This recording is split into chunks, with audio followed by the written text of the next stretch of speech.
Hello दोस्तों, नमस्कार। यह टॉपिक आपके लिए बहुत ही महत्वपूर्ण हो सकता है क्योंकि यह परीक्षा में आता है। आज हम बात करेंगे प्रक्षेपवक्र। तो इससे पहले हम आपको समझा दें प्रक्षेपवक्र क्या है।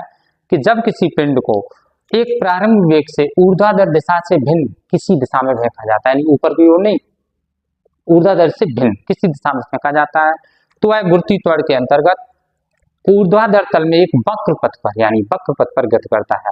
तो इस गति को हम प्रक्षेप गति कहते हैं। हमने परिभाषा समझा दिया, आपको लिख के भी दे देते हैं। क्या? जब किसी पिंड को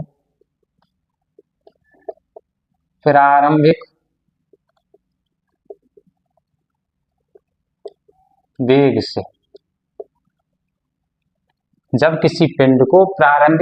से ऊर्ध्वाधर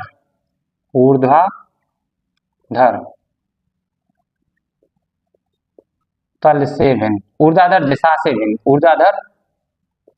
से भिन्न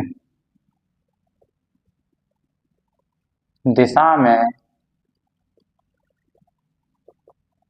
फेंका जाता है तो पिंड गुरुत्वीय त्वरण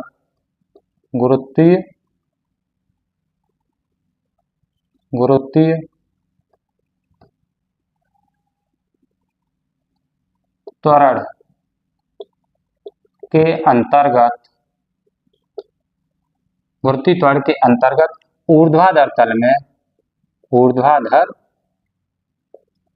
तल में एक वक्र पथ पर गति करता है।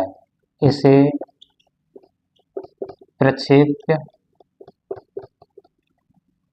गति कहते हैं। अब इसका फॉर्मूला निकालेंगे तो हम चित्र को बनाएंगे, जिस तरीके से हम चित्र को बनाएंगे उसी तरीके से लिखेंगे। तो हम बनाते हैं, माना एक पिंड को क्षैतिज से, एक ये पिंड है, ये क्षैतिज है, माना एक पिंड को क्षैतिज से थीटा कोण बनाते हुए ऊर्ध्वाधर दिशा इससे भिन्न किसी दिशा में फेंका जाता है तो बिंदु O से O डैश पर पहुंच जाता है। अब माना पिंड क्षैतिज से अधिकतम ऊंचाई पर कहां तक जाता है? S तक जाता है। ये बिंदु P है, उच्चतम बिंदु P। पिंड का प्रारंभिक वेग क्या है? U है। अब इस प्रारंभिक वेग को मान लिया जहां से हमने पिंड को फेंका है प्रक्षेपण बिंदु मूल बिंदु है, तो तथा क्षैतिज रेखा OX है, ऊर्ध्वाधर रेखा OY है। तब पिंड के प्रारंभिक वेग को क्षैतिज तथा ऊर्ध्वाधर घटकों में विभाजित करेंगे तो ये हो जाएगा UX और ये हो जाएगा UY। चूंकि पिंड ऊर्ध्वाधर तल में गति कर रहा है, अतः यह गति गुरुत्वीय त्वरण के अधीन होगी, तो क्षैतिज वेग पर इसका कोई प्रभाव नहीं पड़ेगा, जबकि ऊर्ध्वाधर वेग बदलता रहेगा पूरी गति में। तो मान लीजिए यहाँ पर क्या हो जाएगा? UY और यहाँ पर UX। इसी प्रकार यहाँ पर हो जाएगा UX और यहाँ पर नीचे की ओर करेगा काम UY, क्योंकि जब तक पिंड ऊपर की ओर जाता है तो UY ऊपर की ओर काम करेगा, और जब पिंड नीचे की ओर गिरने लगेगा तो UY नीचे की ओर और UX क्षैतिज हो जाएगा। मान लीजिए यहाँ पर UX हो जाएगा, ये UY। इसी प्रकार यहाँ पर ये UX और नीचे की ओर UY। अब इसी को हम लिखेंगे, क्या लिखेंगे? ये कोण है थीटा 0। क्या लिखेंगे? माना एक पिंड को क्षैतिज से थीटा कोण बनाते हुए, माना एक पिंड को क्षैतिज से थीटा कोण बनाते हुए प्रारंभिक वेग u से फेंका जाता है यदि पिंड का प्रक्षेपण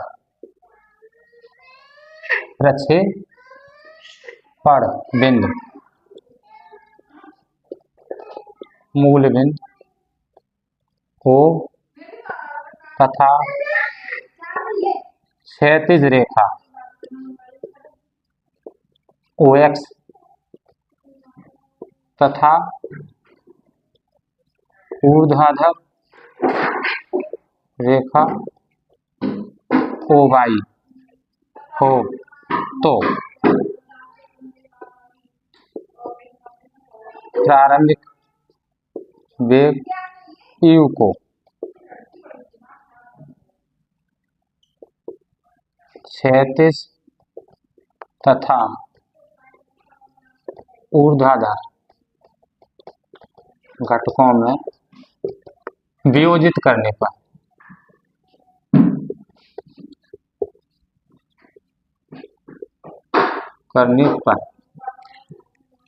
ux बराबर क्या होगा u cos थीटा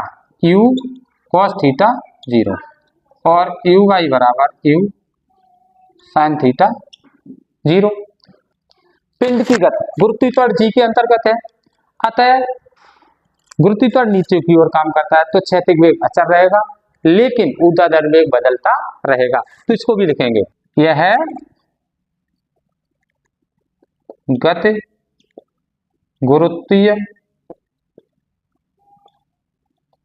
त्वरण g के अंतर्गत है, अतः जो नीचे की ओर काम करता है, जो नीचे की ओर कार्य करता है, अतः क्षैतिज वेग पर इसका कोई प्रभाव न पड़ेगा, परंतु ऊर्ध्वाधर वेग uy बदलता रहेगा। तब t समय में क्षैतिज विस्थापन x बराबर क्या होगा, माना ये विस्थापन पूरा क्या है x, तो क्षैतिज विस्थापन x बराबर क्या हो जाएगा आपका क्षैतिज वेग गुणा समय, यानी u cos theta 0 into T. तो इस फॉर्मूले से t बराबर क्या होगा x upon u cos theta 0, समीकरण। तो t समय में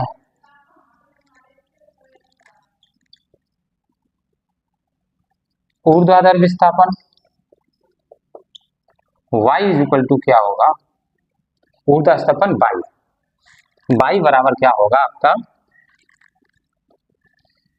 ut माइनस हाफ vt²। अब इसमें मान रख देंगे, u का मान क्या है u sin थीटा 0 और t का मान ये रख देंगे x upon u cos theta 0 minus half g, t का मान यही रखेंगे x upon u cos theta 0 का होल स्क्वायर।